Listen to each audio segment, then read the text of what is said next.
Assalamualaikum warahmatullahi wabarakatuh. Selamat pagi untuk mahasiswa kelas pagi dan selamat malam untuk mahasiswa kelas karyawan. Materi kita yang terakhir di semester ini adalah penyelesaian sengketa bisnis, di mana saya akan mendelivery melalui slide. Di mana slide ini saya ambil dari Ibu Ayu Puspitasari.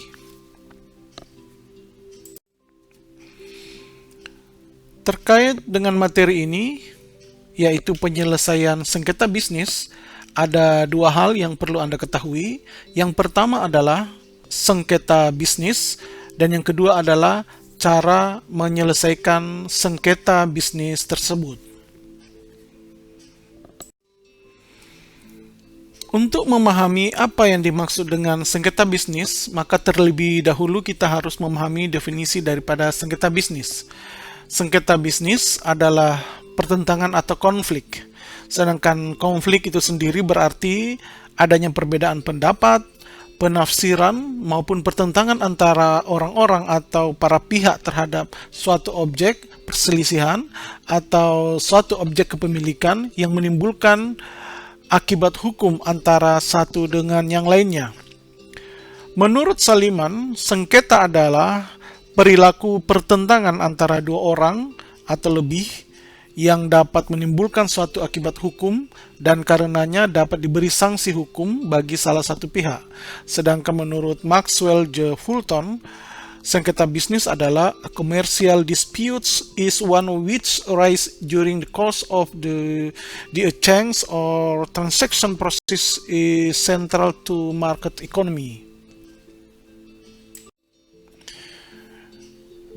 Kita telah mengetahui definisi daripada sengketa bisnis, dan dalam praktek sengketa bisnis dapat berupa sengketa yang menurut Bambang Sutioso terdiri dari 1. Sengketa perniagaan, 2. Sengketa perbankan, 3. Sengketa keuangan, 4. Sengketa investasi, 5. Sengketa perindustrian, 6. Sengketa haki, 7. Sengketa konsumen, 8. Sengketa kontrak, 9. Sengketa pekerjaan, 10. Sengketa ketenagakerjaan atau perburuhan, 11 adalah sengketa perusahaan, 12 adalah sengketa hak, 13 adalah sengketa properti, dan 14 adalah sengketa pembangunan konstruksi.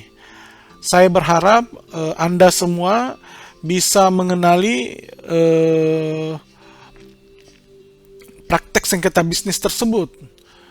Dan kalau bisa silakan Anda mencari apa sih yang dimaksud dari beberapa jenis sengketa yang telah saya sebutkan.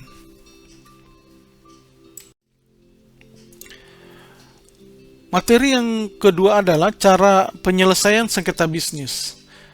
Penyelesaian sengketa bisnis dapat dilihat dari dua sudut pandang, yaitu dari sudut pembuat keputusan dan dari sudut prosesnya.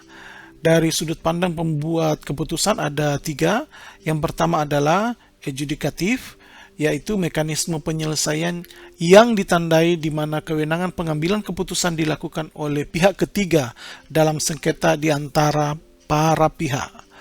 Yang kedua adalah konsensual atau kompromi, di mana cara penyelesaian sengketa secara kooperatif atau kompromi untuk mencapai penyelesaian yang bersifat win-win solution. Dan yang ketiga adalah quasi-adjudikatif, yang merupakan kombinasi antara unsur konsensual dan adjudikatif. Sedangkan dari sudut prosesnya ada 2, litigasi dan non-litigasi. Litigasi penyelesaian sengketa dengan melakukan pendekatan hukum formal, sedangkan non-litigasi adalah penyelesaian sengketa yang tidak menggunakan pendekatan hukum formal. Tentu Anda ingin mengetahui cara penyelesaian sengketa bisnis. Cara penyelesaian sengketa bisnis bisa dilakukan melalui pengadilan umum, pengadilan niaga, arbitrase, Dan yang keempat adalah penyelesaian sengketa berupa negosiasi, mediasi, konsiliasi, konsultasi, dan penilaian ahli. Baiklah, saya akan menjelaskan sedikit masing-masing cara penyelesaian sengketa bisnis tersebut. Melalui pengadilan umum, di mana pengadilan umum merupakan lembaga pelaksana kekuasaan kehakiman di Indonesia yang Anda bisa baca Undang-Undang Nomor 2 Tahun 1986 Pasal 50. Yang kedua adalah pengadilan niaga. Pengadilan niaga adalah pengadilan khusus yang berada di lingkungan pengadilan umum yang mempunyai kompetensi untuk memeriksa dan memutuskan permohonan pernyataan pailit dan penundaan kewajiban pembayaran utang PKPU dan sengketa haki. Anda sudah pernah membaca dan mengetahui mengenai kepailitan, dan tentu saja Anda sudah bisa paham salah satu penyelesaian terhadap pernyataan pailit itu bisa dilakukan, atau permohonan kepailitan bisa dilakukan melalui pengadilan niaga. Yang ketiga adalah arbitrase. Arbitrase adalah penyelesaian sengketa perdata di luar peradilan umum yang didasarkan pada perjanjian yang dibuat secara tertulis oleh para pihak yang bersengketa. Istilah arbitrase berasal dari kata arbitrare, yakni bahasa Latin yang berarti kekuasaan untuk menyelesaikan suatu perkara menurut kebijaksanaan. Jadi arbitrase ini lebih kepada penyelesaian sengketa di mana kedua belah pihak harus melakukan perjanjian, melakukan kesepakatan untuk menyelesaikannya di luar jalur hukum. Yang keempat adalah penyelesaian sengketa. Pasal 1 angka 10 Undang-Undang Arbitrase dan Alternatif Penyelesaian Sengketa adalah lembaga penyelesaian sengketa atau beda pendapat melalui prosedur yang disepakati para pihak, yakni penyelesaian di luar pengadilan dengan cara negosiasi, mediasi, konsiliasi, konsultasi, dan penilaian ahli.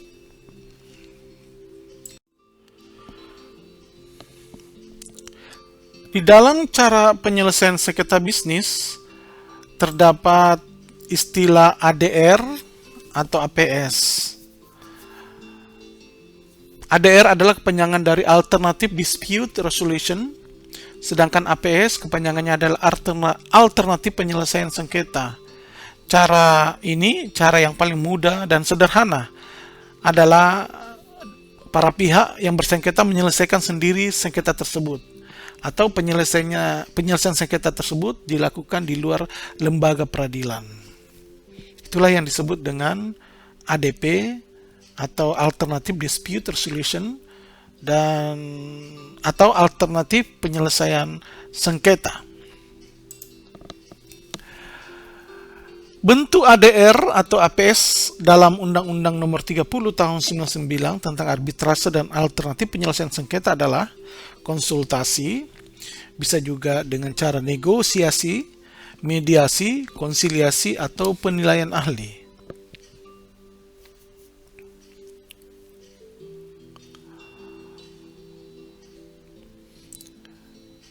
Pasal 1 angka 10 Undang-Undang Arbitrase dan Alternatif Penyelesaian Sengketa adalah lembaga penyelesaian sengketa atau beda pendapat melalui prosedur yang disepakati para pihak, yakni penyelesaian di luar pengadilan dengan cara yang saya sebutkan di atas.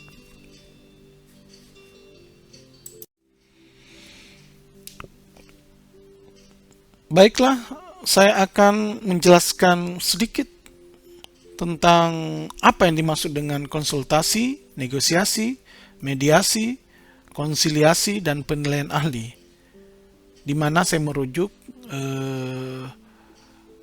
apa yang dikatakan oleh Franz Winarta.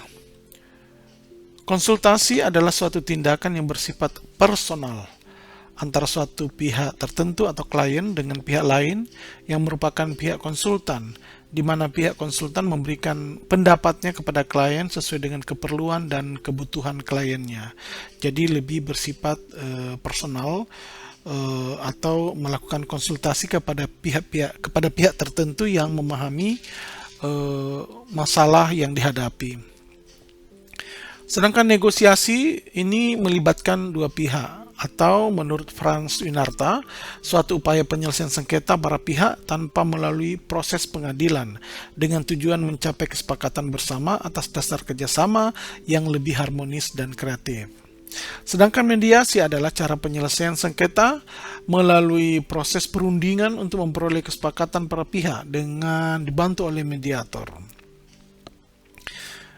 Konsiliasi adalah penengah akan bertindak menjadi konsiliator dengan kesepakatan para pihak dengan mengusahakan solusi yang dapat diterima. Sedangkan penilaian ahli adalah pendapat para ahli untuk suatu hal yang bersifat teknis dan sesuai dengan bidang keahliannya. Mungkin bisa disamakan dengan jurisprudensi.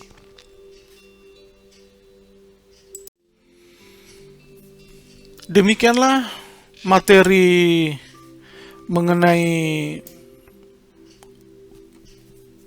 sengketa bisnis dan penyelesaiannya yang saya delivery secara singkat, dan saya berharap kepada Anda semua untuk mengajukan pertanyaan atau berdiskusi atau menanggapi, atau bisa juga Anda